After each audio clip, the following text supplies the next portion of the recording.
प्यारे बच्चों, आशा करती हूँ आप सब स्वस्थ हैं और ये है आपकी ईएमसी वर्कशीट नंबर 21। तो बेटा, जैसा कि आप देख सकते हैं, इसका टॉपिक क्या है? Identifying and pursuing opportunity. और हमेशा हमने जब भी ईएमसी की इंटरैक्शंस के बारे में जाना, जो भी बड़े बड़े एंटरप्रेन्योर्स के इंटरव्यू में देखा, तो उन्होंने क्या कहा? सबसे पहले यही कहा कि जो आपके आसपास है, आप किसी भी प्रॉब्लम को प्रॉब्लम मत समझिए, उसको एक अपॉर्चुनिटी, उसको एक अवसर मानिए।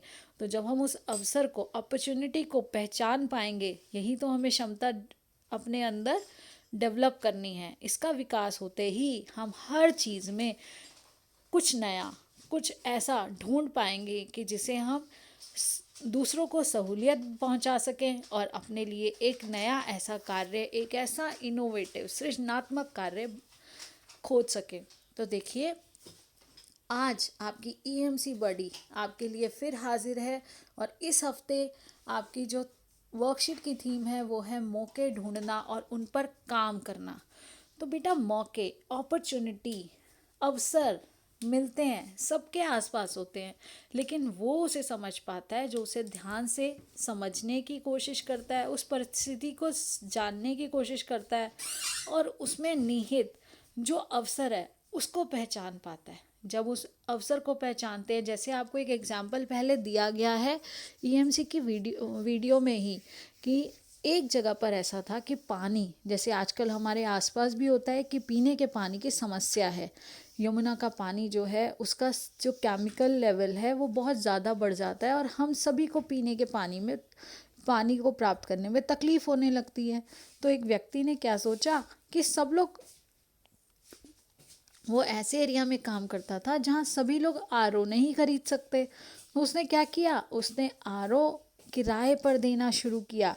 पहले वो केवल आरओ ठीक करता था और धीरे धीरे जब उसने देखा कि कुछ पुराने आरओ थे जो कुछ लोगों ने बदले, उन्हें उसने खुद ठीक किया, कुछ इस तरह से, कुछ नए कुछ पुराने, करते करते अपने पास कुछ आरओ का स्टॉक बना लिया और उस स्टॉक को उसने किराए पे देना शुरू किया। यानी कि जिन दिनों अगर पानी का कुछ ऐसी समस्या आती, तो जो लोग हमेशा के लिए आरओ इस्तेमाल नहीं कर सकते, या जो केवल किराया यानी कि कुछ कम पैसे देकर ही महीने के महीने कुछ पैसे देकर अपने लिए एक अच्छा पानी, स्वच्छ पानी प्राप्त करने के लिए जो खर्च कर सकते हैं, उसी कम दाम में वो अपना ऐसा व्यवसाय बनाया उसने कि धीरे धीरे उसने अपनी खुद की एक आरओ कंपनी बना ली।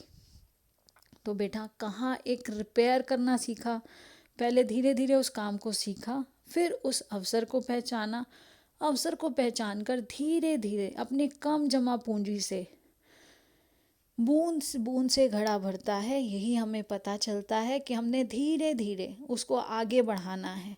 और वो आगे एक दिन में नहीं होता बेटा, पहले आपको अपने दृष्टिकोण को बदलना होता है और उसी दृष्टिकोण यानी कि आपके एटीट्यूड के बदलने से ही आप अवसर को पहचान सकते हैं।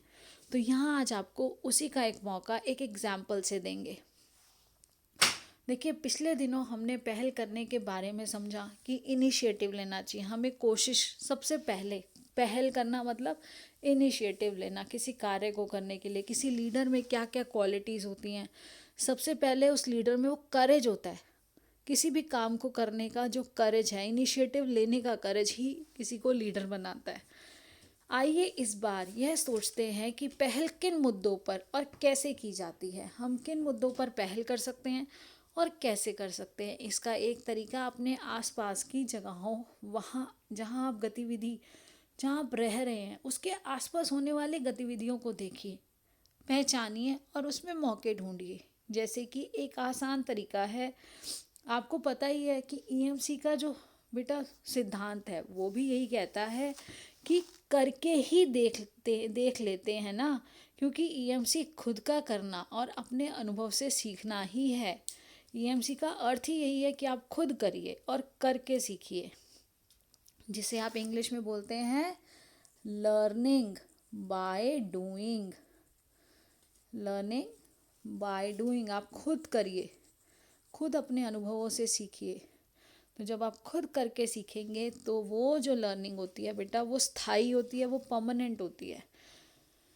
तो इस तरह से कुछ जानी पहचानी फोटोग्राफ्स देखने से शुरू करते हैं। यह गतिविधि अपने दोस्तों या घर वालों के साथ, पड़ोसियों के साथ मिलकर भी आप कर सकते हैं, आपको बहुत मज़ा आएगा।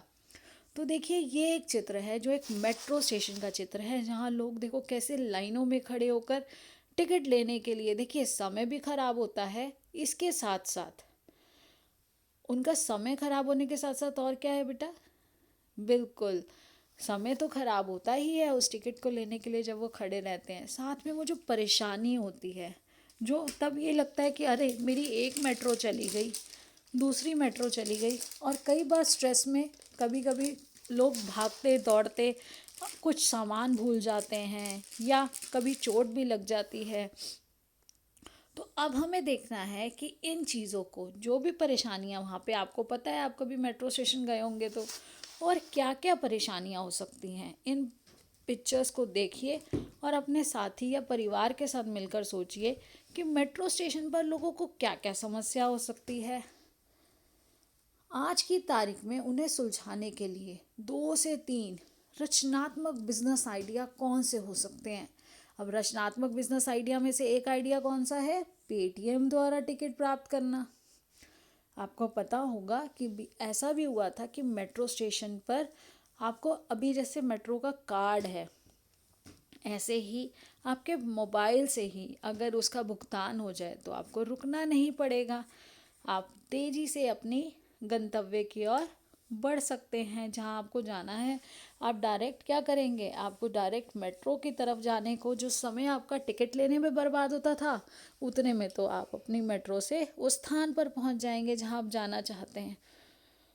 तो ये तो है एक आइडिया, लेकिन अब आपको 2 से 3 नए इनोवेटिव, कुछ नया कि और क्या क्या हो सकता है। और इसके साथ साथ अपने घर से निकलकर आप इन चीज़ों के लिए गूगल को भी सर्च कर सकते हैं, अपने अनुभव या फिर अपने बड़ों के अनुभवों से भी सीख सकते हैं, उनसे चर्चा कर सकते हैं। आप जो भी रचनात्मक बिजनेस आइडिया सोचेंगे वो आपको यहाँ लिखने हैं और इसके बाद बताना है कि इनमें से आपका सबसे फेवरेट, यानी कि सबसे पहला, या जो सबसे ज़्यादा आपको आपका आइडिया सबसे अच्छा लगा और वो क्यों लगा, यहाँ आपको वो लिखना है कि वो कौन सा नंबर है और वो आइडिया ही आपको रचनात्मक क्यों लगा, क्यों आपको वो सबसे ज़्यादा अच्छा लगा। चलिए, बहुत बढ़िया, पहले राउंड में पिक्चर्स को देखकर आपने अच्छे आइडिया ढूंढ निकाले। एक स्टेप और आगे चलते हैं। तो देखिए, अब मेट्रो की यात्रा आप घर से शुरू करते हैं, घर से मेट्रो स्टेशन, और मेट्रो स्टेशन से फिर आप घर जब अपने डेस्टिनेशन पर जाते हैं। तो बेटा देखिए, यहाँ पर हमने इसको विजुलाइज करने की कोशिश की। जब आप घर से निकले, आपने रिक्शा लिया या आप पैदल गए, मेट्रो स्टेशन तक पहुँचे। हो सकता है मेट्रो स्टेशन आपके घर के पास नहीं है, आपको कुछ दूरी तक जाना पड़ता है, तो हो सकता है आपको उसके लिए फीडर बस लेनी पड़े।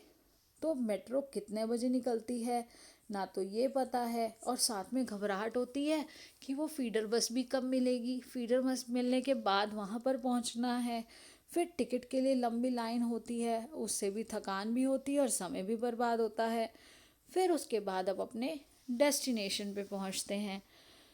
इसके अलावा जो ये 2 परेशानियां हैं कि मेट्रो का नहीं पता सही समय क्या होगा, मेट्रो निकल ना जाए, लंबी लाइन या थकान, इसके अलावा और कौन कौन सी परेशानियां हो सकती हैं और उन परेशानियों को हम हल कैसे कर सकते हैं, आपको ये यूनिक आइडियाज सोचने हैं। उदाहरण के रूप में 2 समस्याएं आपने देख ली। अब चूंकि मेट्रो के सिस्टम से आप ज़्यादा परिचित हैं, तो आप इससे जुड़ी और भी समस्याओं को सोचिए और उनके समाधान भी सोचिए कि रचनात्मक ढंग से किस तरह से हम उनके समाधान कर सकते हैं। और जब हम कोई सहूलियत देंगे, कोई फैसिलिटी देंगे किसी को, तो वो एक बिज़नेस, नया बिज़नेस तैयार हो जाएगा। जैसे देखो बेटा, पहले होम डिलीवरीज इतनी नहीं होती थी, लेकिन आज अगर कोई हमें होम डिलीवरी की फैसिलिटी देता है तो हम फट से, अगर उतने ही रुपए में वो सामान मिल रहा है तो हम कहते हैं क्यों ना उससे मंगाए, हमारा जाना भी तो बचेगा।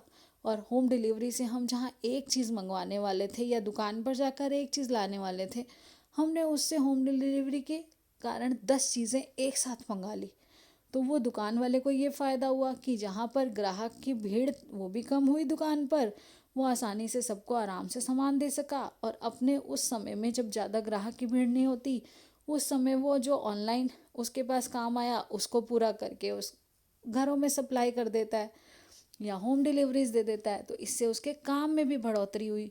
तो कहीं ना कहीं बेटा ये रचनात्मक बिजनेस आइडियाज़ हैं।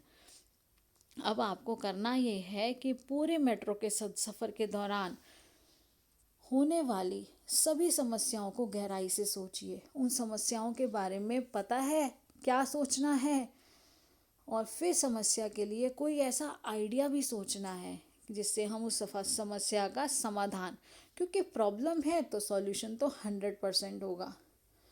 अब ऊपर दिए गए चित्र के अनुसार लिखने के बाद इनमें से कुछ के रचनात्मक आइडिया सोचकर इस तालिका में लिखिए, जैसे पूरे मेट्रो के सफ़र से जुड़ी हुई समस्याएं और उनका समाधान हम रचनात्मक ढंग से कैसे कर सकते हैं। अब मान लो दिल्ली सरकार ने 9वीं से 12वीं के छात्रों के लिए एक प्रॉब्लम सॉल्विंग पैनल का आयोजन किया, जिसमें वो आपको सजेस्ट की हुई समस्याओं और उनके समाधान को सुनने और कुछ आइडियाज़ पर काम भी करेंगे। तो आप इस पैनल में अपने आसपास की किन जगहों को ऑब्जर्व करके कौन सी प्रॉब्लम्स को सॉल्व करवाना चाहेंगे और कैसे, उसका मौका ढूंढिए। अपने आसपास देखिए कि कौन सी ऐसी प्रॉब्लम है जिसको आपको सॉल्व करना है और उस प्रॉब्लम से कौन कौन प्रभावित हो रहे हैं, और कैसे उस प्रॉब्लम को हम मिलकर या सरकार की थोड़ी मदद प्राप्त कर कर हम उस प्रॉब्लम को आसानी से सॉल्व कर सकते हैं। तो इस चीज़ पर आपको सोचना है और उसके बारे में यहाँ पर लिखना भी है। तो ये है आज आपकी वर्कशीट नंबर 21, और आप सभी बच्चे अच्छे से इसको करेंगे। और जितना बेटा आप सोचेंगे, जितना आप ब्रेनस्टॉर्मिंग करेंगे, उतना ही आप और ज़्यादा सीखेंगे और आपकी सोच में, आपके दृष्टिकोण में बदलाव आएगा और आप इसी तरह आगे बढ़ते चले जाएंगे। तो बेटा कोविड-19 के स्प्रेड को भी ध्यान रखना है, घर से बाहर नहीं जाना है, जिससे भी बात करेंगे मास्क का इस्तेमाल करिएगा, उचित दूरी 6 फीट या 2 गज़ की दूरी जो है उसका ध्यान रखिएगा, और साथ ही साथ समय समय पर अपने हाथ साबुन व पानी से ज़रूर धोते रहिए। आप भी ध्यान रखिए, अपने परिजनों को भी बार बार जागरूक बनाइए। हम सबको इसमें योगदान देना है कि हम कोविड-19 को फैलने से रोक सकेंगे, और इस सब में हम सब मिलकर अगर साथ मिलकर चलेंगे तो ये हम जल्द से जल्द कोविड-19 को हरा सकेंगे। तो आशा करती हूँ आपको अच्छे से समझ भी आया और आप इसके बारे में सोचकर अवसर को पहचानेंगे, और उन अवसरों का ज्ञान जब आपके पास आएगा और आप क्यूरियस रहेंगे, जब आप जिज्ञासु होंगे, तो आप ज़्यादा से ज़्यादा ज्ञान प्राप्त कर सकेंगे और उसको अप्लाई भी कर सकेंगे। So keep learning and enjoying, stay blessed and healthy. बेटा चैनल को सब्सक्राइब कर बेल आइकन प्रेस कर दीजिए, ताकि जैसे ही वीडियो अब अपलोड हो आपके पास नोटिफिकेशन आ जाए और आप अपना काम समय पर कर सकें। धन्यवाद, आपका दिन शुभ हो।